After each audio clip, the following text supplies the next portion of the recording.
Well, it's an issue all parents have to deal with, potty training their children. But a growing and somewhat controversial technique known as infant potty training suggests the process should begin as soon as birth.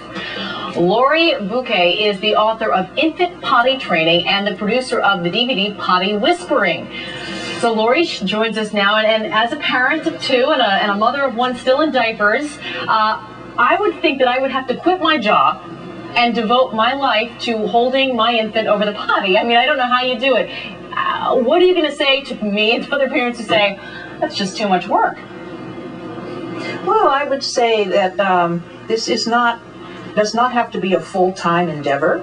And I have a chapter in the book called Part-Time Pottying. Most mothers are working nowadays, and so you can do this part-time. You can take your baby to the potty or the toilet in the morning or after work in the evening and on weekends, and that's sufficient. What's the advantage? What's the benefit to doing this versus having them in diapers for the first 2 years and then starting the process? Well, there are advantages for the babies and the parents and the environment. So you want me to talk about the ones for babies first? Whichever one you think is the most important. Well, I think for babies it's nice because they are aware of elimination from birth. You can tell this if you just watch a small infant. It's pretty obvious when the baby's having going to the bathroom. They're straining, they're turning red, and you can tell, and the baby's aware too. And then we slowly but surely teach it. Just use the diaper for a while, and then after a while they learn that's where they should go, and it can become difficult to unlearn that later in life if you don't start till they're a toddler and they're more independent. It also keeps the babies nice and clean, helps get rid of diaper rash.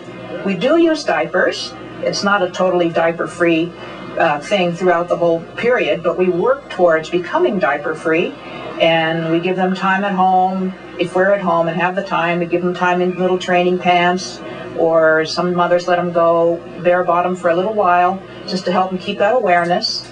And also, there's no diaper bulk, so babies can, for example, turn over sooner in life than if they're wearing a diaper. And I want to read a little bit of advice, I'm sure you've read it before, that comes directly from the American Academy of Pediatrics website. They say children younger than 12 months have no control over bladder or bowel movements and little control for 6 months or so after that. Between 18 and 24 months, children often start to show signs of being ready, but some children may not be ready until 30 months or older.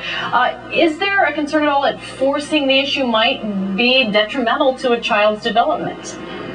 I think if a parent is using force and is using punishment or pressure, that it is detrimental, but we don't do that. We have a list of no-nos. There's no punishment, there's no pressure, there's no coercion, there's no shaming, things like this. We're not doing this to rush toilet learning. We're just doing this to stay in sync with our babies and help them with a natural bodily function. And I've seen hundreds of babies, including my own, who do have control far before 12 months. So I don't believe that. There has never been a study actually proving that. We don't have any in-depth studies saying that babies have no control before 12 months, but that's what's believed in this country. However, in Asia and Africa and some other parts of the world, they've always trained their babies from a few weeks old or a few months old, and they know that their babies have the control, and a lot of it has to do with our attitude. If we believe our babies have some ability to be aware and to learn to control the muscles a little earlier than if we totally ignore it, then they're able to do that. Well, Laurie Boucke, very interesting. Thanks so much for joining us. We appreciate it. Okay, thank you. Well, now